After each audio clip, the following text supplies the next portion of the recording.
Estamos ya comenzando en este mes de diciembre, que es las fiestas navideñas, ¿no? Ya se respira ambiente navideño. ¿Cuándo fue la prendida de luces? El sábado, hace 2 semanas, ¿no? 2 semanas. El 22 se prendieron las luces, todo alumbrado, ya se veían las calles alumbradas y bueno, no sé a usted, pero a mí me gusta caminar en el medio de las luces, ver tantas luces que brillan y sé que estamos ya en este ambiente navideño. Aunque la sociedad en cierto sentido ha comercializado la Navidad, pero cuando veo todas las luces, las bombitas prendidas que se apagan y todas las luces en la ciudad, me hace recordar cuando Jesús estaba entrando a la ciudad de Jerusalén y la gente gritaba, Hosana, ¿no? El rey que viene, y gritaban, ponían palmas, y unos fariseos le dijeron a Jesús, que se callen, reprende a tus discípulos. Y Jesús respondió, ¿se acuerdan? Si ellos callasen, las piedras hablarán. Entonces yo veo que estas son como las piedras, ¿no? La gente quizás no está muy concentrada, estas son las piedras que están anunciando que el Salvador ha venido a la tierra. Ahora, sí, también es cierto que algunos que están en contra de la celebración de Navidad justamente lo hacen porque es poco probable que Jesús haya nacido en el mes de diciembre, es poco probable que haya nacido en este mes. Pero la sociedad hoy se une a recordar el nacimiento del Señor Jesús. Así que podemos o ver todos los defectos, o quizás ver las cosas buenas y poder tomarlas, ¿no? Yo sé que ahora ya en este tiempo ya la Navidad se está desplazando en cierto sentido, es una feria no de Navidad, sino de vanidad, ¿no? Entonces, sin embargo, nosotros los creyentes estamos llamados a dar el sentido a la Navidad, el sentido de celebrar el nacimiento de nuestro Señor Jesucristo. Aunque también debo decir que en la Biblia tampoco nos dice que celebremos el nacimiento, sino que estemos esperando su venida. Sin embargo, el hacerlo, el celebrarlo tampoco se nos prohíbe. Por tanto, debemos ver la Navidad como el tiempo de anunciar la paz para todo hombre que busque a Jesucristo, la paz hacia los hombres de buena voluntad. Aunque el mundo esté en una confusión masiva, aunque la tasa de suicidio crece. ¿Usted se da cuenta que en el mes de diciembre la tasa de suicidio crece? ¿Sabe, no? En todos los países crece, porque la gente se deprime, sobre todo aquellos que están solos, sin familia, se deprime. ¿Sí o no? ¿Sí o no? ¿Se acuerda usted de su primera Navidad solo? Aquí hay varios que han pasado solo. Es triste, ¿sí o no? Menos mal que no se suicidó, porque usted tiene a Cristo, amén. Usted tiene a Cristo. Pero hay gente que están solos. La tasa de suicidio se incrementa a paso acelerado en este mes. Y esa hermosa noche, hace más de 2000 años atrás, que una estrella alumbró el cielo y marcó el lugar donde Cristo nació, hoy también muchos lo recuerdan de esa manera, celebrando a Jesucristo, celebrando su nacimiento, celebrando que el Redentor vino a la tierra, que el Redentor se hizo hombre. Sin embargo, hoy es cierto, todo es vender y comprar. Todo es actividad social y hay muy poco tiempo para la reflexión o la meditación. Nos hemos olvidado que la primera Navidad no se asemeja a ninguna de nuestras actividades. Y con el perdón de todos vosotros, yo sé que en nuestras Navidades hoy queremos que la mesa esté repleta, ¿verdad? La mesa se repleta. Hasta cosas que no come, pero se repleta. Pero así no fue la Navidad al inicio. Más bien hubo pobreza. José y María se fueron de su lugar para ser censados. Había necesidad, había temor. Fue un momento difícil, distinto al de hoy. Pero, sin embargo, debemos pensar la Navidad como un regalo de Dios. Bueno, la Biblia lo dice en Romanos 6:23. Romanos 6:23 dice, porque la paga del pecado es muerte, mas la dádiva de Dios es vida eterna en Cristo Jesús, Señor nuestro. O sea, la Biblia nos dice que Cristo, la vida eterna en Cristo Jesús es un regalo, dádiva, es un regalo de Dios. Por tanto, tenemos que ver este tiempo también como un regalo de Dios y pensar que vino nuestro Salvador. Por tanto, tenemos que ir a las Escrituras para entender lo que significa la Navidad. Y en este tiempo, mis amados hermanos, vamos a estar estudiando el libro de Lucas, los primeros 2 capítulos, o la primera parte de los capítulos 1 y la primera parte del capítulo 2, lo que tiene que ver con el nacimiento, con el anuncio y el nacimiento de Jesucristo. Vamos a ver el anuncio y el nacimiento de Jesús. Hoy vamos a ver el anuncio, conforme lo ha leído hoy Fernando André. Y de este pasaje que hemos leído y que nos habla de la primera Navidad, yo quiero compartir con vosotros 3 aspectos de esta primera Navidad y del pasaje que hemos leído. Vamos a ver hoy día una visita inesperada, un anuncio esperado y una actitud ejemplar. Una visita inesperada, un anuncio esperado y una actitud ejemplar. ¿Cuál fue la visita inesperada? La del ángel, ¿verdad? Lucas 1:26 dice así: al 6º mes el ángel Gabriel fue enviado por Dios a una ciudad de Galilea llamada Nazaret. El mismo ángel que fue enviado a Zacarías para anunciarle que iba a nacer un hijo, que le iba a dar un hijo, fue también Juan el Bautista fue anunciado por Gabriel. El mismo ángel también fue donde María para anunciar que nacería el Hijo de Dios. Y cuando María ve al ángel se turba, ¿no? Porque tú llegas a tu casa y se presenta un ángel, ¿cómo te pones? Primero te asustas un poco, ¿sí o no? ¿Sí o no? O tú dices, justo te esperaba ángel. Entonces un poco que nos asusta un poco. Era una visita inesperada de un ángel. Ahora, cuando hablamos de Navidad, a veces una vez me preguntaron, ¿y qué crees en los ángeles? Y creo que esta pregunta me hace pensar que sería un buen tema para compartir doctrinal acerca de los ángeles, que es el ejército celestial de Dios, el ejército ministrador de Dios, el ejército que le sirve a Dios y que Dios lo envía a hacer comisiones hasta el día de hoy. ¿De cuántas nos habrán librado los ángeles y nosotros ni cuenta nos hemos dado? Así que es un buen tema de pronto que un día toquemos a hablar de los ángeles nada más, pero hoy no lo voy a hacer. Hoy solamente voy a referirme que el ángel Gabriel era alguien que fue enviado por Dios para dar este anuncio. Y era una visita inesperada. María, que era una adolescente, dicen que muy probable tenía 16 o 17 años. ¿Quiénes tienen 16 años? 16 años, tenían 15, ¿no? Ya está, por ahí nomás estaba. Entonces llegan a su casa y encuentran un ángel. Entonces era una visita inesperada de parte de un ángel, maravillosa, pero inesperada. Pero también vemos en el pasaje un anuncio esperado. ¿Cuál es el anuncio esperado?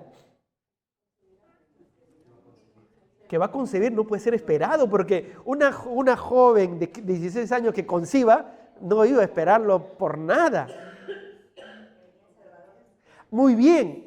La promesa del Salvador, 700 años antes, a través del profeta Isaías, Dios ya había dado la promesa de que vendría un Salvador, un Mesías. Mateo lo dice de esta manera, no está aquí en pantalla, Mateo 1, 21 y 23, lo dice así: y dará a luz un hijo, y llamará su nombre Jesús, porque él salvará a su pueblo de sus pecados.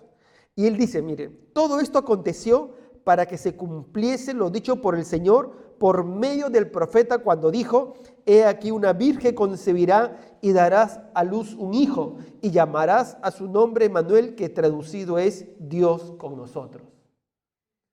Entonces 700 años antes ya estaba el anuncio. Entonces este anuncio era esperado, los judíos lo estaban esperando. O sea, ¿cuándo se va a cumplir? ¿Cuándo se van a cumplir?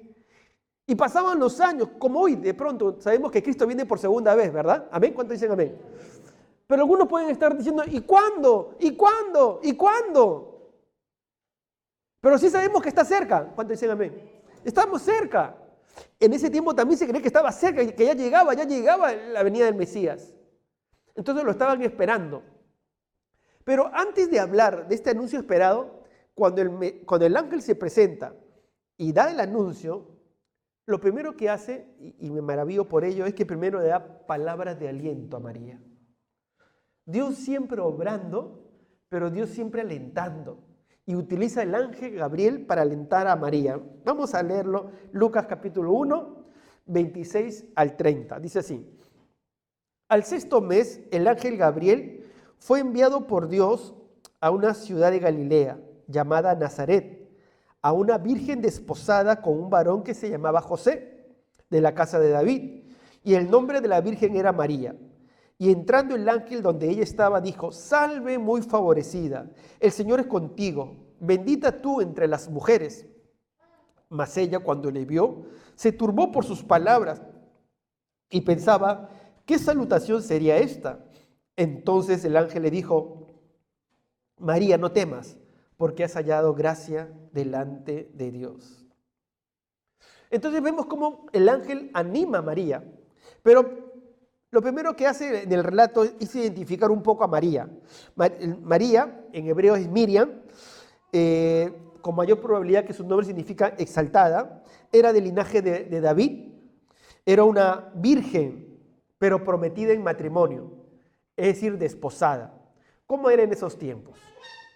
En esos tiempos, el novio o los padres del novio convenían con los padres de la novia o de la joven para que se casasen. Entonces ya a los 16 años o 15, ya los padres decían, el padre del novio decía: miren, ¿qué tal si mi hijo se casa con tu hija? Ok, ¿estamos de acuerdo? Ok, firmamos, están desposados. Entonces la hija se tenía que casar con el hijo, así. ¿Amén? ¿Se entiende? ¿Así debería ser hoy? Sí, ¿no? Sí, sí.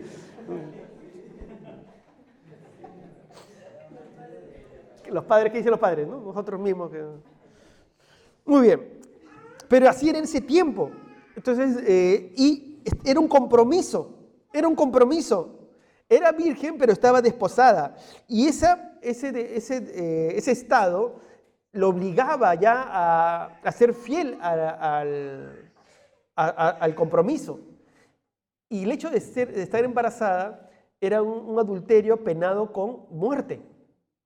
Apedreamiento. También se nos dice que María vivía en una ciudad de Galilea llamada Nazaret, que está al extremo del país, y era un lugar reconocido con poca reputación en cuanto a religión, en cuanto al conocimiento de las Escrituras. Cuando Jesús sale y le dicen: viene de Nazaret, dijeron: ¿puede salir algo bueno de Nazaret?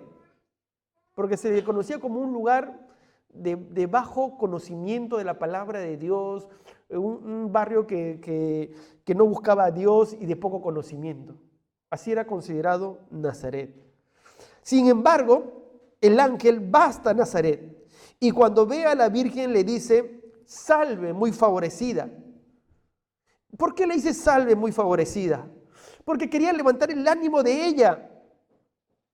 ¿Te imaginas una joven de corta edad, 16 años, 15 o 17 años, de un pueblo pequeño? Pero el ángel va a animarla: salve muy favorecida, eres favorecida, eres grandemente favorecida, Dios te ha elegido. Porque Dios no mira los barrios, Dios no mira los lugares, Dios mira el corazón. Dios mira el corazón. Y le dice: el Señor está contigo. Salve muy favorecida, el Señor es contigo, el Señor está contigo. María, el Señor está contigo. Esas palabras eran para animarla. Esas palabras eran para fortalecerla. Le dice: bendita tú entre las mujeres. Le estaba animando. Y ¿sabes qué, mi amado hermano? Interesante, porque Dios va a querer guiarnos hacia sus planes. Pero siempre Dios es un Dios de ánimo. El Dios que te anima. El Dios que te alienta.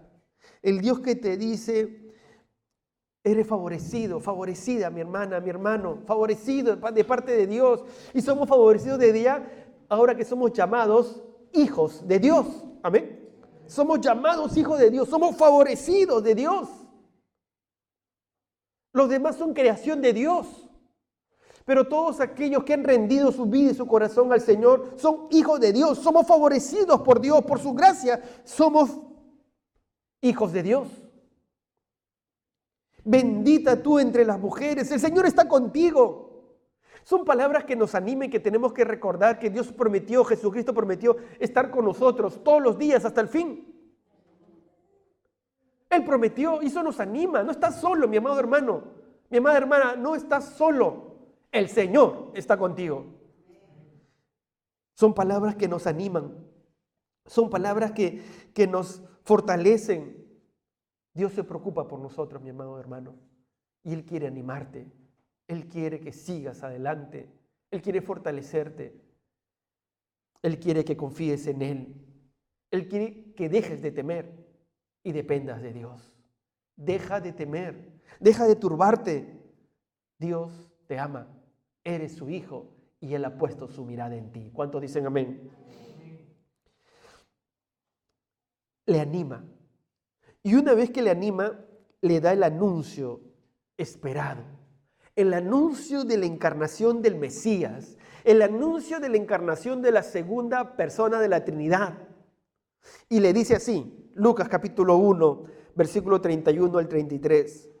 Ahora concebirás en tu vientre y darás a luz un hijo y llamarás su nombre Jesús. Este será grande y será llamado Hijo del Altísimo. Y el Señor Dios le dará el trono de David su padre y reinará sobre la casa de Jacob para siempre y su reino no tendrá fin. Por 7 siglos estaban esperando la promesa de Dios que se cumpla. Y en estas palabras, María, alguien que conocía al Señor, sabía que se estaba cumpliendo. Le dice de un hijo y que llamará a Jesús, su nombre es Jesús, que es Salvador. Hijo del Altísimo, de David, el que va a tener el trono de David su padre, ahí te lo voy a explicar. Y reinará sobre la casa de Jacob, que es la casa de Israel, para siempre. Se estaban cumpliendo las profecías.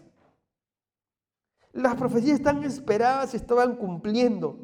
Como dije, Isaías ya lo había dicho hace 700 años, Isaías 7:14, el mismo Señor os dará señal, he aquí la Virgen concebirá y dará a luz un hijo y llamará su nombre Emmanuel. Dios no se había olvidado su promesa. A veces uno cree que Dios se olvida las promesas. Dios no se olvida las promesas. Dios está cumpliendo su promesa que había hecho a su pueblo. Y le dice que se va a cumplir, que Cristo iba a venir. He aquí que vas a concebir, darás a luz un hijo y llamarás su nombre Jesús, Salvador. Estas profecías ya estaban dadas por Isaías y por varios profetas más. Pero yo quiero quizás nombrar a 2. A Daniel que habló de los tiempos del fin. Las profecías de Daniel son tiempos del fin. Y Daniel capítulo 7, versículo 13 al 14 dice lo siguiente.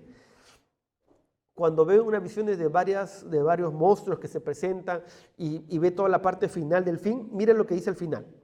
Miraba yo en la visión de la noche, dice, y he aquí con las nubes del cielo venía uno como un hijo de hombre, que venía hasta el anciano de días, y le hicieron acercarse delante de él, y le fue dado dominio, gloria y reino, para que todos los pueblos, naciones y lenguas le sirvieran. Su dominio es dominio eterno, que nunca pasará, y su reino uno que no será destruido. Y aquí viene la expresión hijo de hombre. Hijo de hombre. O sea, era hijo de Dios, pero al mismo momento hijo de hombre. Claro, no se comprendía completamente, pero la profecía era que era hijo de Dios y también iba a ser hijo de hombre. Y esto ya lo hemos explicado bastante en Romanos, ¿verdad? Que tenía que ser hijo de hombre, ¿por qué? Para que ocupe nuestro lugar. O sea, si el hombre había pecado, ¿quién tiene que pagar el pecado? El pecado lo tiene que pagar el hombre. Por tanto, Jesús hizo hombre para representarnos y pagar en la cruz el precio de nuestros pecados. Por tanto, tenía que ser Dios, pero también tenía que ser hombre. Por eso que el profeta lo veía como hijo de hombre.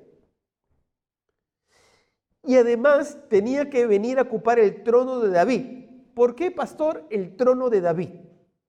Porque así también estaba profetizado. Según de Samuel, capítulo 7, versículo 12. Vamos a leer del 12 al 14 y el versículo 16. Esto Dios le dice al rey David. Esta promesa y esta profecía se la da Dios al rey David y le dice así: cuando tus días sean cumplidos, o sea, cuando ya parta la presencia, y duermas con tus padres, yo levantaré después de ti a uno de tu linaje, el cual procederá de tus entrañas y afirmaré su reino. Él edificará casa a mi nombre y yo afirmaré para siempre el trono de su reino. Y acá dice, yo le seré a él padre y él me será a mi hijo. Y será afirmada tu casa y tu reino para siempre delante de tu rostro, y tu trono será estable eternamente. Entonces está hablando de un reinado eterno.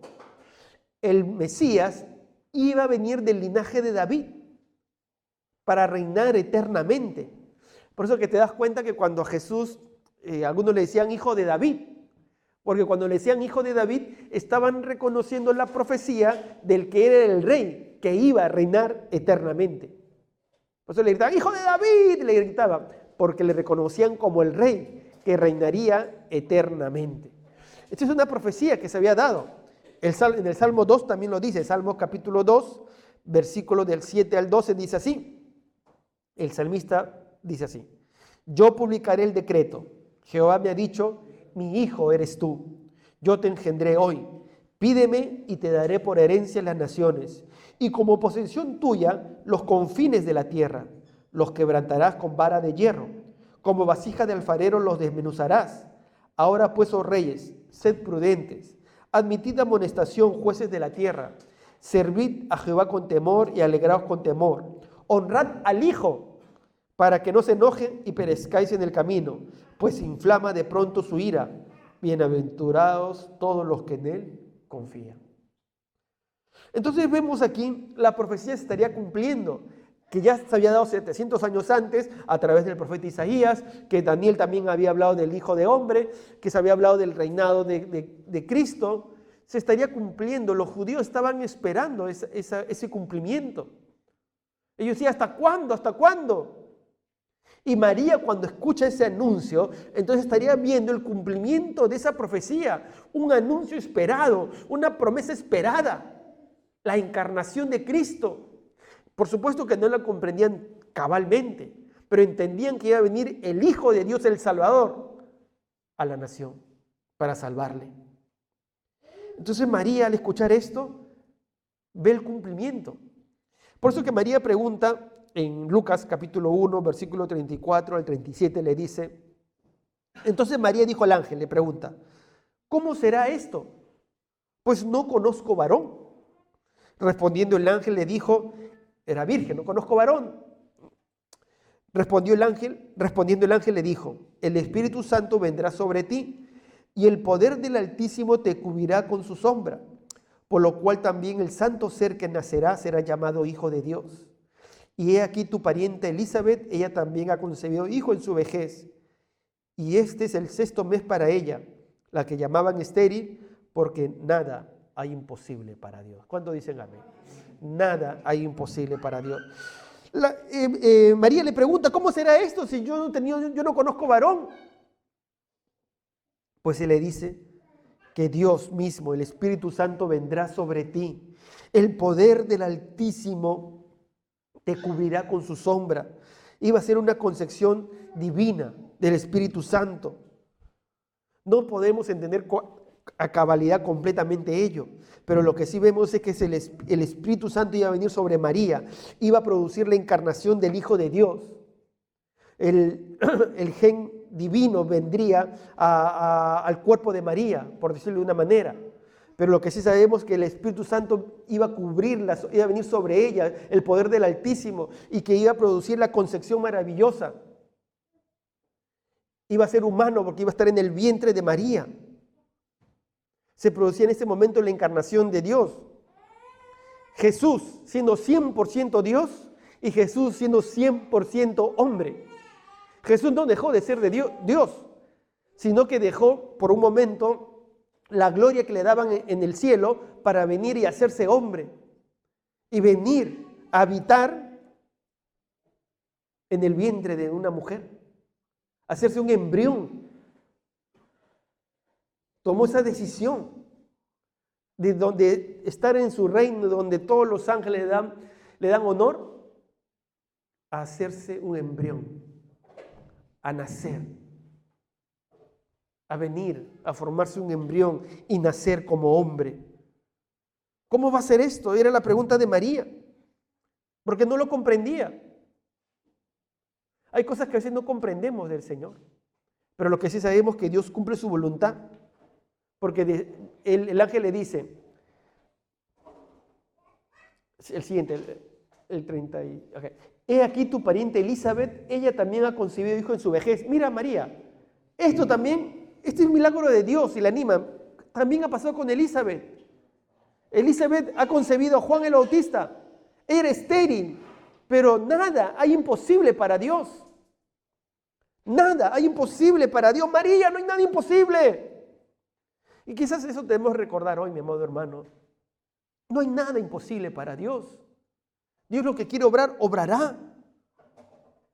Dios obra de esa manera. Dios sorprende de esa manera. No hay nada imposible para Dios. Ninguna cosa será imposible para Dios. Por más increíble que sea para nosotros, Dios hace todo posible. Y así que de esta manera, amados hermanos, el anuncio esperado se da. La promesa de la encarnación del Mesías, la promesa de que Dios se haría hombre. Este era algo tremendo.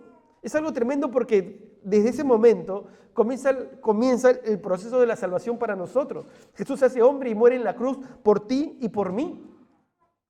Pero primero tuvo que hacerse un embrión, estar en el vientre de María, hacerse niño, sufrir todas las limitaciones de un niño, para luego ir a morir en una horrenda cruz. Esa es la muestra del gran amor de Dios. Ese anuncio esperado es la muestra del gran amor de Dios. De tal manera amó Dios al mundo, dice su palabra, ¿verdad? Tan grande es su amor, tan grande es su amor, que envió a Jesucristo a morir por ti y por mí, a hacerse hombre para representarnos, para que tú y yo no tengamos que pasar por el infierno y salvarnos de la condenación eterna. Ese es el amor del Señor. Ese anuncio esperado representa el amor de Dios, el amor de Dios.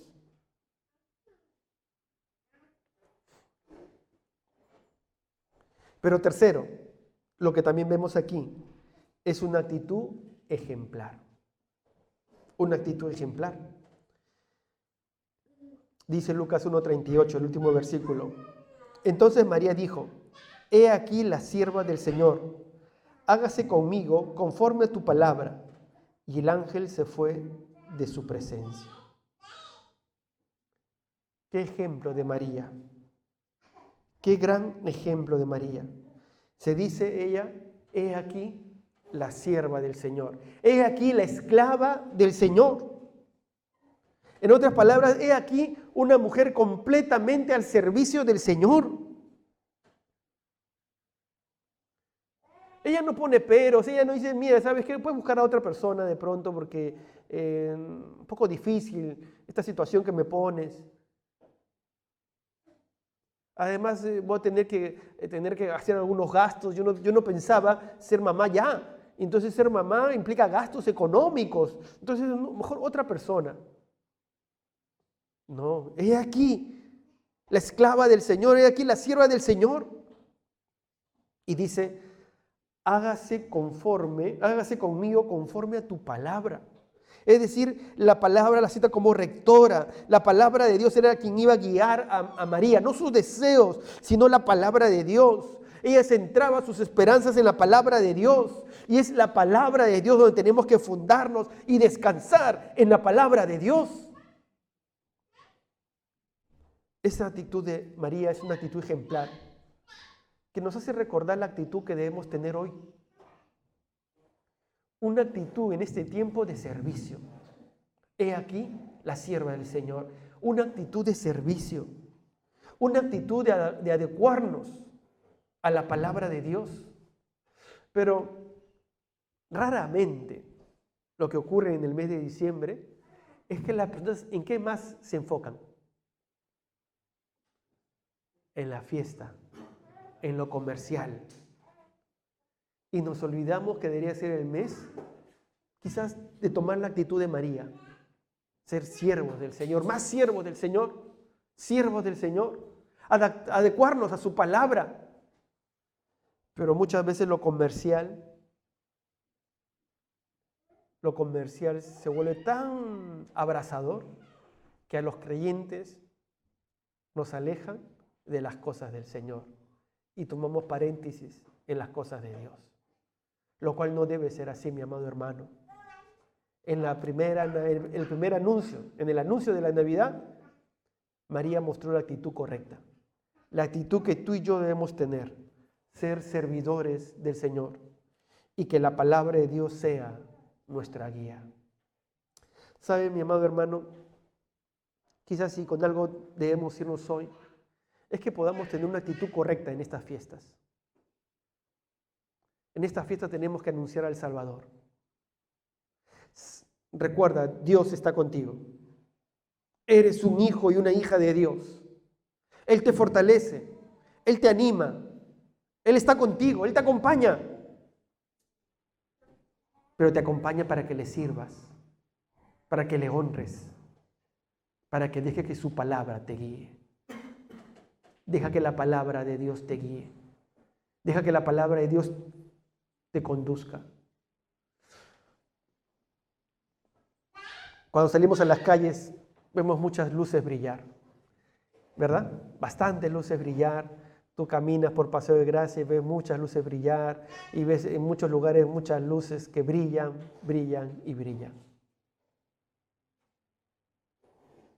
Pero debe llegar un momento en que sea el pueblo de Dios que debe brillar. Porque los llamados a hacer luz somos nosotros, sus hijos. Jesús dijo, vosotros sois la luz del mundo. Tú y yo tenemos que alumbrar. Tú y yo tenemos que alumbrar. Pero alumbraremos cuando tengamos la disposición correcta de ser siervos del Señor. Mi amado hermano, mi amada hermana, que esa sea nuestra actitud, alumbrar como siervos del Señor. Vamos a orar.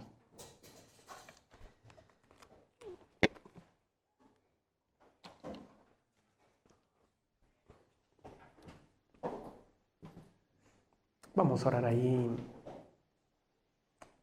El Señor está contigo. No sé si estás solo en este tiempo o te acongojas también en este tiempo, pero Dios está contigo. El Señor está contigo. El Señor te fortalece. El Señor te anima. Él quiere fortalecerte, acompañarte, caminar contigo. Pero nosotros tenemos que tener la actitud correcta, la actitud de María. Ser siervos del Señor, siervas del Señor.